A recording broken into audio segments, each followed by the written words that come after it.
Hello, friends. This is Dave Hurwitz, executive editor at ClassicsToday.com, here with What Are You Listening to Lately? What are you listening to lately? Feel free to tell me, but I'll tell you what I was listening to just this morning, actually. It's evening. It was this disc that has such happy memories for me. Alkan, Charles Valentin Morang, whatever his real name was, Alkan. His Concerto for Solo Piano, which is 3 numbers from his etudes in all the minor keys. Now, this is Marc-André Hamelin, but it is his, or Hamelin, if he calls it that. Someone told me it's Hamelin, not Hamelin, it's not French. It's Marc-André Hamelin, because he's Canadian. Oh, life is too short for this shit, isn't it?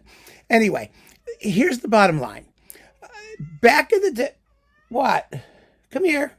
Wait a minute. We have to do something here. I'm sorry. We have to have a break. Come here.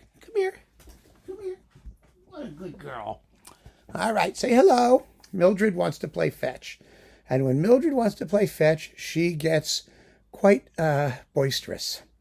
Say hello. All right. We're gonna play fetch now. You ready? Come over here. Just go up on your thing here. And here is your fetch-o-matic. There it is. You ready? I know. Go! Ooh, I missed. Wait a minute. I have another one. See where I'm throwing them is down the hallway into another room. So she goes under the bed to get them. Ready? Go! There we go. Okay. Marc-André Hamelin. Whatever you want to call him that.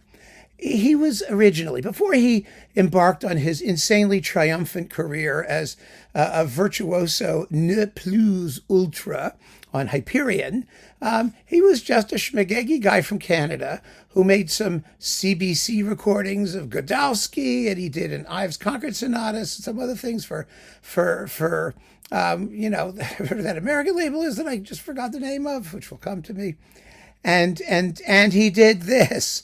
The Alkan for Music and Arts. Music and Arts. Wow, baby. I mean, this just blew me away. Now, of course, I was fascinated by Alkan because this was back in the day when he was just beginning to impinge on our consciousness. You know, Raymond Lowenthal did a couple Alkan things, and of course, Ronald Smith, who introduced most of us with his multi-disc complete all the etudes in minor keys and other goodies. And let me see, what else would we have here? When was this done? This was produced by actually Marc-André Hamelin himself, with some. It was a self-produced thing that they apparently got these guys to issue. It was done on his wonderful Yamaha piano in Montreal in 1992. So I knew the music. I knew the music a little bit. I mean, I was really fascinated by this composer because he was like Liszt and Chopin combined on steroids. I mean, really just an amazing composer from that period, from the 1830s and 40s. You know, the birth of the insane virtuoso pianist. And he was extraordinary. He was absolutely extraordinary. And I got this because I was getting whatever you could get. I didn't know who he was, Hamelin. I didn't know what he could do. And I listened to this and just went, oh, baby, my ship had come in. Oh, wow, it was fabulous. And I lived with this disc for years. I mean, I literally slept with it under my pillow. And when I went to the to meet him for the Cannes Classical Awards, which I was running at the time, after the award thing in Cannes, I usually went to visit my friend, the conductor, Antonio de Almeida, who lived, and I've talked about this before, he lived in a wonderful facility, the Panagel Foundation, which is now owned by, what's his name, who owns Yves Saint Laurent. It's a whole thing. It's a whole other story. But anyway, he was in Saint-Remy de Provence, and he had a friend, a pianist, who put me up, along with my bestie, Søren Meyer-Eller, who you've met on this channel and who we've talked about before. We used to go visit and hang out for a few days to make a little vacation after the joys of the convention and the awards and all that stuff. So anyway, we're staying at the home, which was a renovated French farmhouse that was only half complete, and didn't have things like plumbing.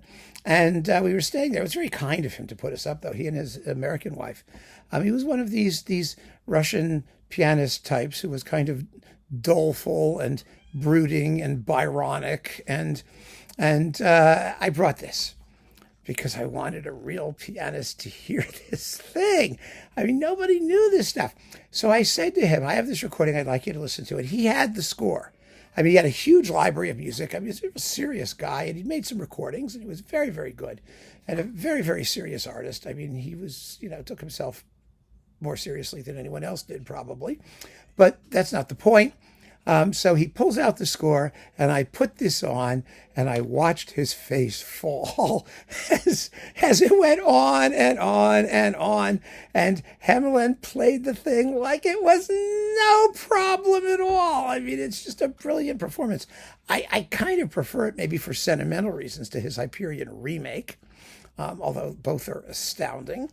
And I just had such a good time watching this guy's jaw drop as he was wondering why he even bothered to have a career as a pianist at all, given what he was hearing. And he was astonished, and it was so much fun watching him be astonished and listening again to just a magnificent work, one of the great works of all time for the keyboard, played by the first flush of youth of this amazing virtuoso, who's since become one of the great piano artistes of our time. Not just a virtuoso, but a major artist and a brilliant man and a terrific guy. And oh my goodness, it was just wonderful.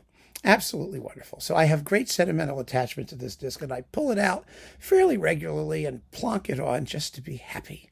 And so I wanted to just tell you about it. You can tell me what disc you pull out when you just want to be happy. And it just brings up all kinds of warm and fuzzy memories for you. So keep on listening, friends. Thanks so much for joining me. Take care.